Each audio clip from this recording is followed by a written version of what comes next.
9절 말씀을 읽음으로 오늘의 말씀을 열어보도록 하겠습니다. 시작. 천사들 가운데 최고로 높은 미가엘도 이렇게까지는 하지 못했습니다.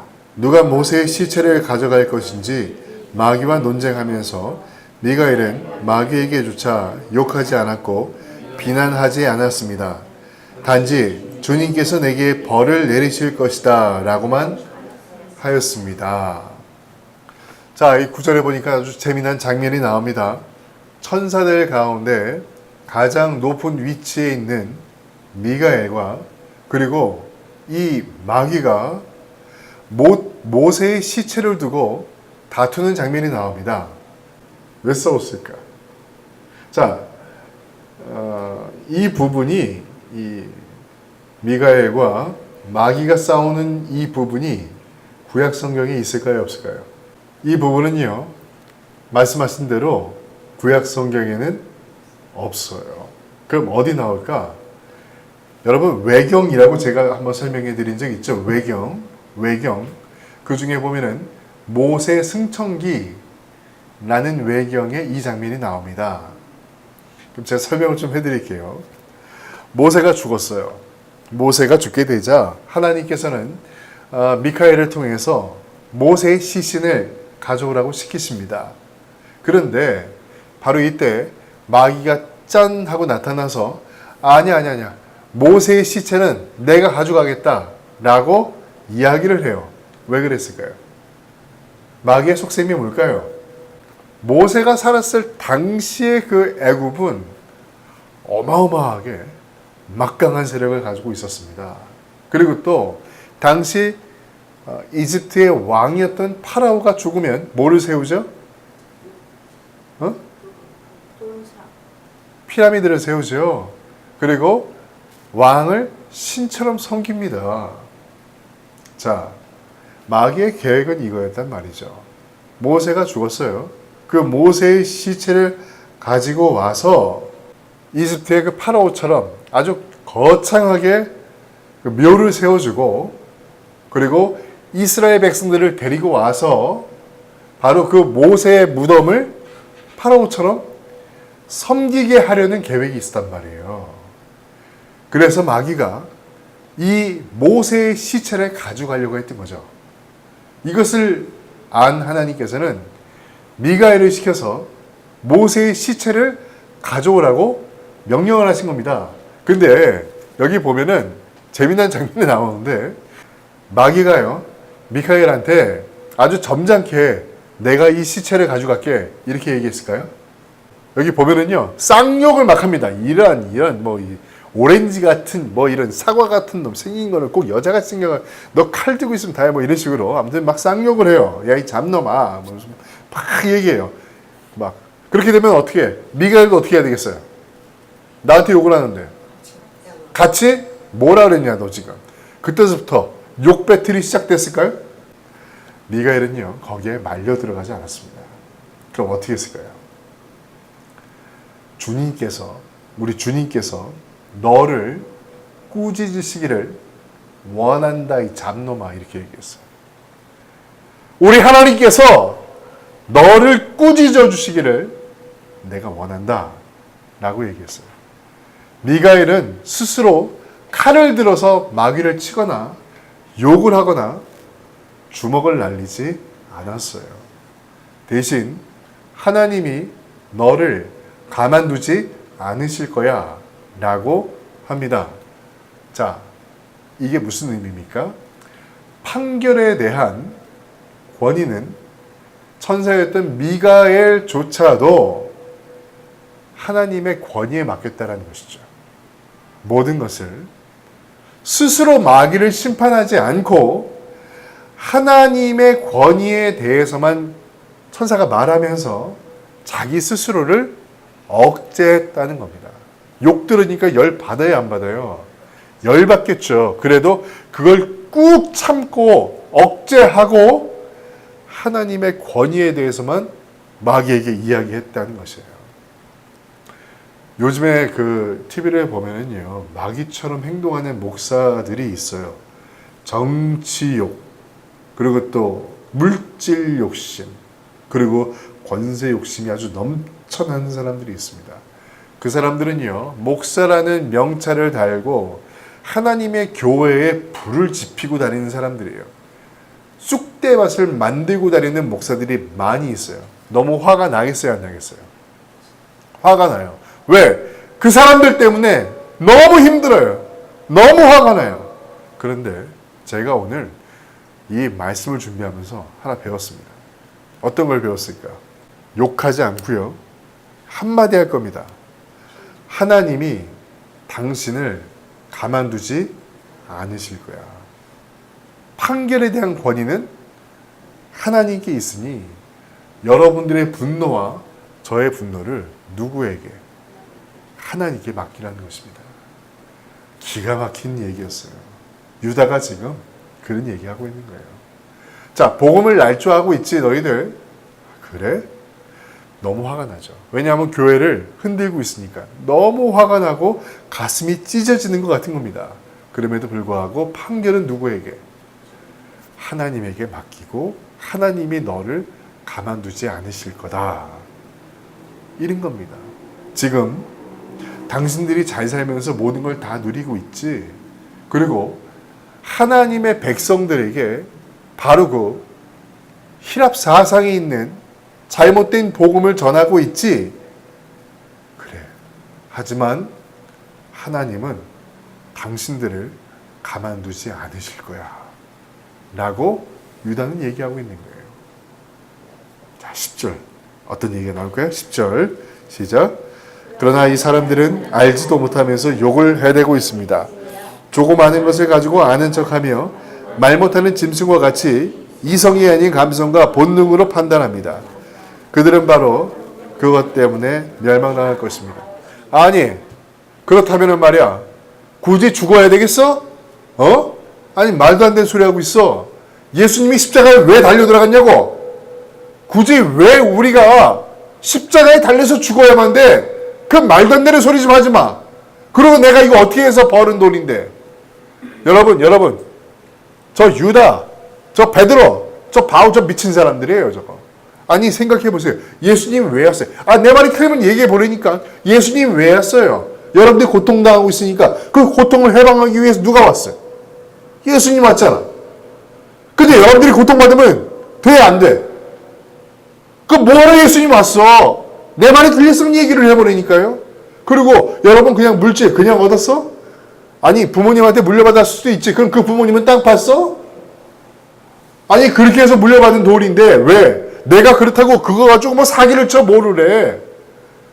내가 열심히 모은 돈 내가 쓰겠다는 건데 그게 뭐가 잘못된 거예요 도대체? 구제도 좀 하고. 근데 뭐하러 저 거지들 말이야, 저것들. 저 종들, 노예들. 왜 저것들을 위해서 내 돈을 써야 돼?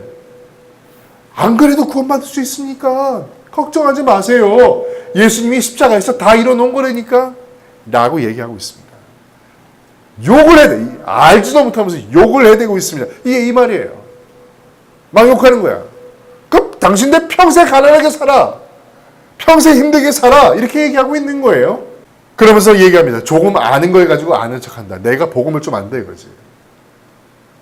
성경을 모르는데 성경을 가르치고 있는 거예요. 신학적인 뼈대 없이 이런 얘기합니다. 뭐하러 신학, 아이고 참네. 신학교 때 공부했으면 됐지.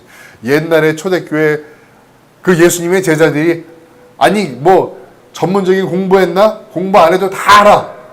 다 믿음으로 할 수 있는 거야. 이딴 짓 하고 한쪽에서는 라스베가스 가서 도박하고 있고 한쪽에서는 투기하고 있고 한쪽에서는 근사하게만 차려입었지 행동하는 건 걔보다 못해요.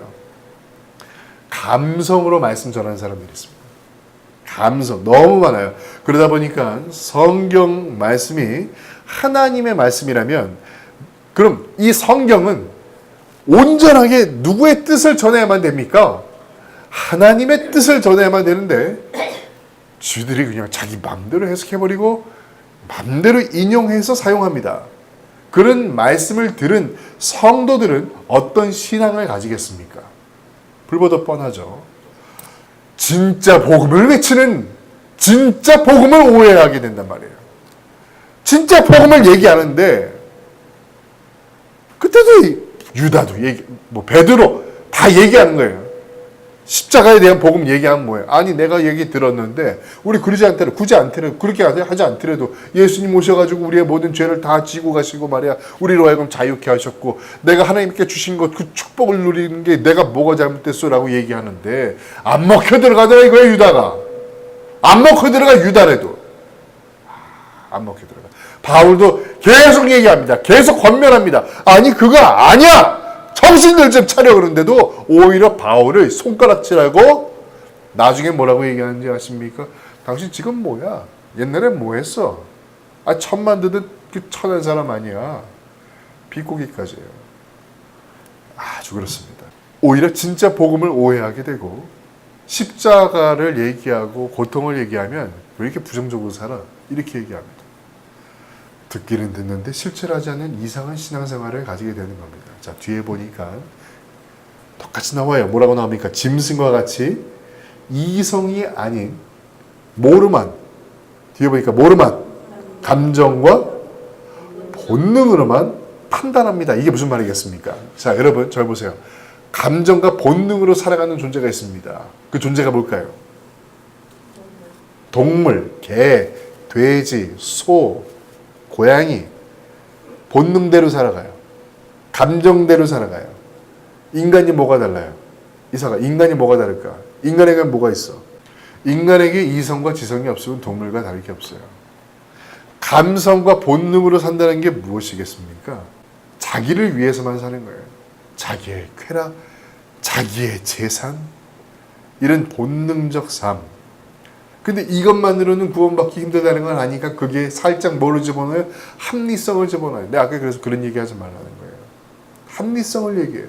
교회에 안 오게 된 정당성. 정당성이 어디 있어? 교회 안 나오면 안 나온 거지 그냥. 그렇잖아요. 기면 기고 아니면 아닌 거예요 성경은. 내가 교회 안 나오 뭐 이런 이유 때문에 그랬습니다. 이해해 주십시오. 그러면 나 이해할 수 있다 쳐. 하나님 이해 안 하신다니까요.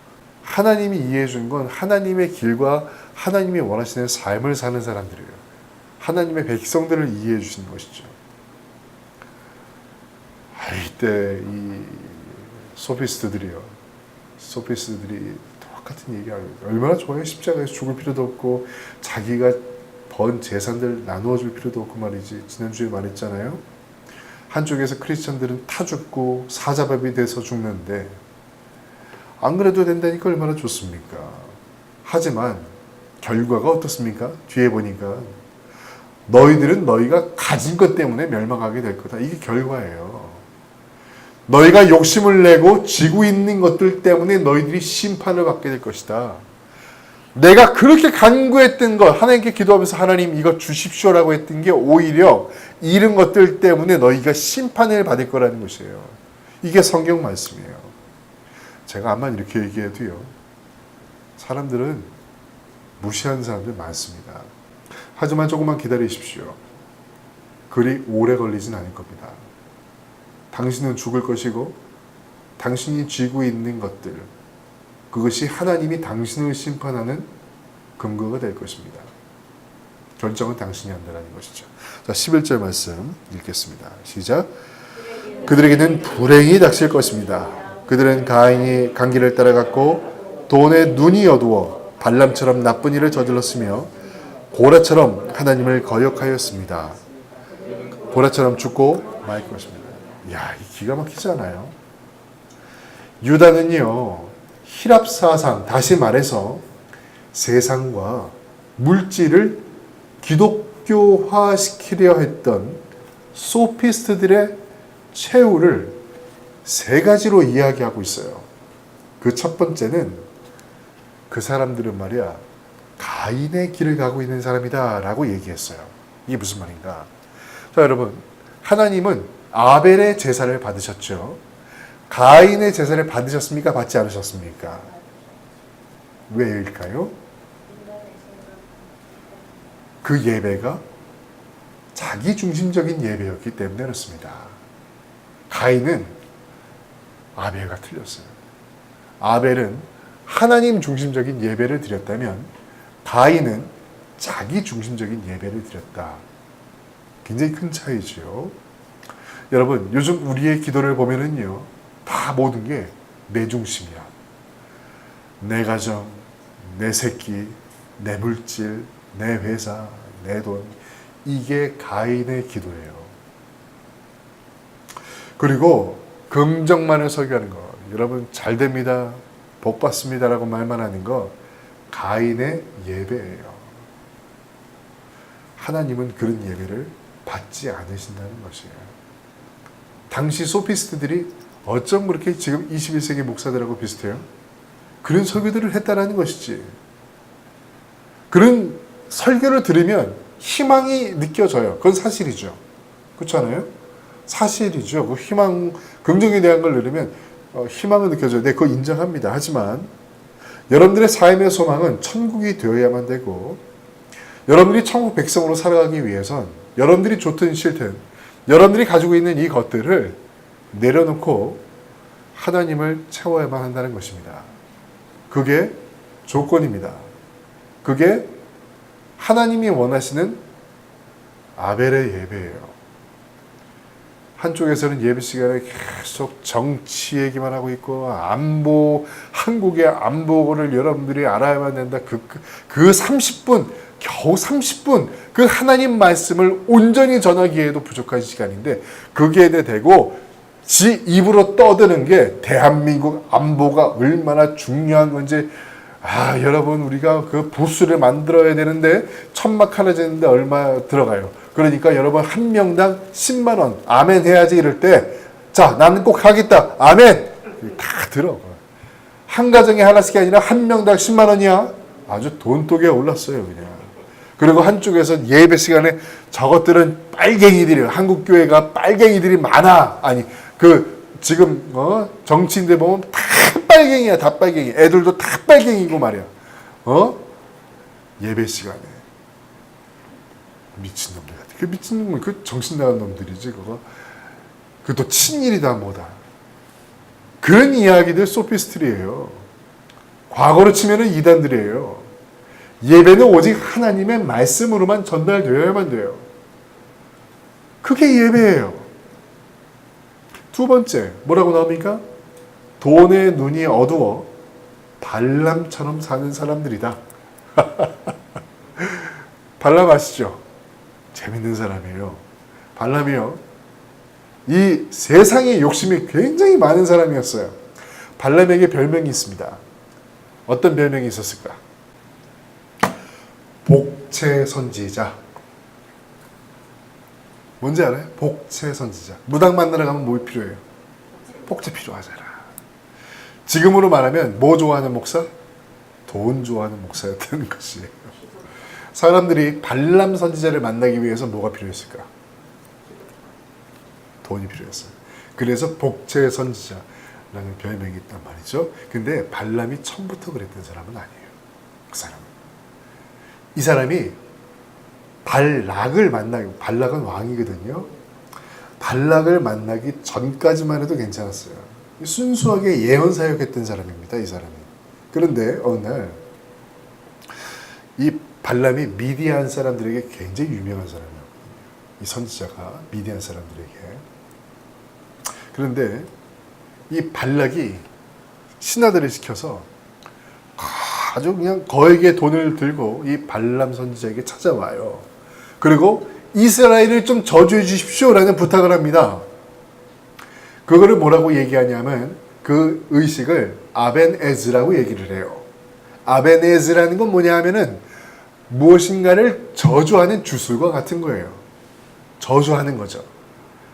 근데 이 발람이 거기서 좀 고민을 좀 합니다. 근데 가지는 말고 거절하는 건 아니고 일단 좀 기다리셔봐. 옆에서 기다리셔봐. 왜냐하면 이 굿도 이 때를 박아서 해야지 오늘은 이 날이 아니야. 그러니까 좀 계셔. 그럽니다. 그런데 이때 하나님의 음성을 듣게 되죠. 어떤 음성이 들립니까? 보내. 싸그리 보내. 너 받기만 해봐라 너. 그러니까 어떻게 하겠어요? 어쩔 수 없이 막 보내요. 내가 이가가 아닌 것 같아요. 가시오. 근데 이 사실을 안 발락 왕이요. 두 번째 보낼 때는 좀 더 높은 관리를 보내면서 아예 백지수표를 보냅니다. 원하는 거 다 써라. 내가 원하는 거 줄 테니까. 응? 아무것도 안 써져 있는 백지수표를 가져와서 원하는 대로 적으셔서 내가 다 줄 테니까. 다 줄 테니까.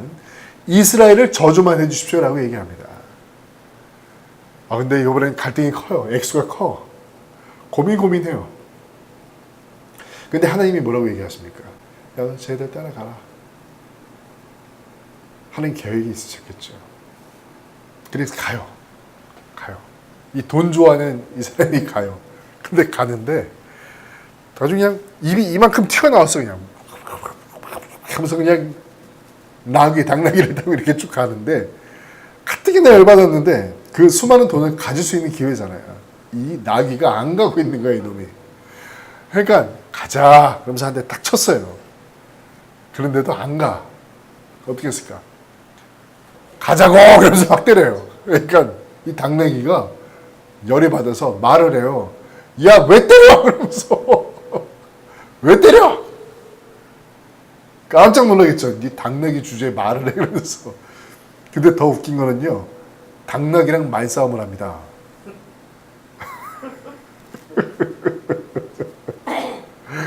자, 근데 이 당나귀가 가지 않았던 이유가 있었어요. 왜 안 갔을까요? 발람은 그걸 못 봤는데요. 이 나귀는 그걸 본 거예요. 뭘 봤느냐 하면 길에 가다가 칼을 들고 있는 그 앞에 서 있는 천사를 본 거죠. 너무 무서우니까 이게 당나귀가 가지 못했던 거예요. 너무 무서워서. 이거를 누가 못 봤다? 발람이 못 봤어요. 못 봤어요. 지금 대형교회 목사님들 보면은요, 돈에 눈먼 사람 많습니다. 기도 받으려면 헌금 가져가야 되죠. 수십억 원의 재산을 가지고 있어요. 그런데도 더 재밌는 거는요, 그 교회 성도들은 우리 목사님 순수하다고 얘기합니다. 네. 너무 웃기지 않습니까? 그 사람들 바보 같아요, 제가 볼 때는.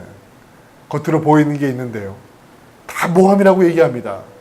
다 가짜고 다 이단이고 교회를 의미하는 마귀들이라고 얘기합니다. 발람과 같은 현재의 목사들은 큰 칼을 들고 24시간 자신을 지켜보고 있는 그 천사를 보지 못하고 있습니다. 그들이 죽는 순간 하나님께서는 그 칼로 그 목을 내리칠 것입니다. 유다가 그 얘기하고 있는 겁니다. 너희들은 지금은 그렇게 누리고 살아가지만 잠시만 기다려. 조금만 기다려. 발람에 그렇게 됐던 것처럼 하나님의 천사가 너희의 목을 찌실 거다. 얘기하고 있는 거예요. 세 번째 보니까 또 누가 나옵니까? 고라가 나옵니다. 고라가 누굽니까? 그렇죠. 출애굽을 방해한 사람입니다. 모세를 대적해서 애굽으로 돌아갑시다라고 얘기했던 사람이 바로 이 고라입니다. 고라는 나중에 어떻게 됩니까? 산채로 갈라진 땅에 삼켜져 죽게 됩니다. 전에도 이야기한 바가 있지만 사람들은요, 진짜 하나님의 종이 진짜 목사가 하는 말은 무시합니다. 왜냐? 볼품이 없어요. 성도도 없고 교회도 그렇고 성공하지 못한 자라고 얘기하고요. 그리고 또 능력이 없는 목사라고 얘기합니다.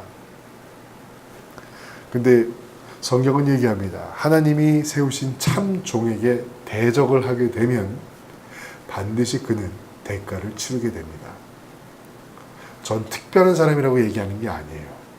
하지만 하나님이 세우신 선지자, 즉 목사님, 선지자는요, 그런 의미에서 존중할 필요가 있는 것입니다. 진정한 존중이 뭐겠습니까?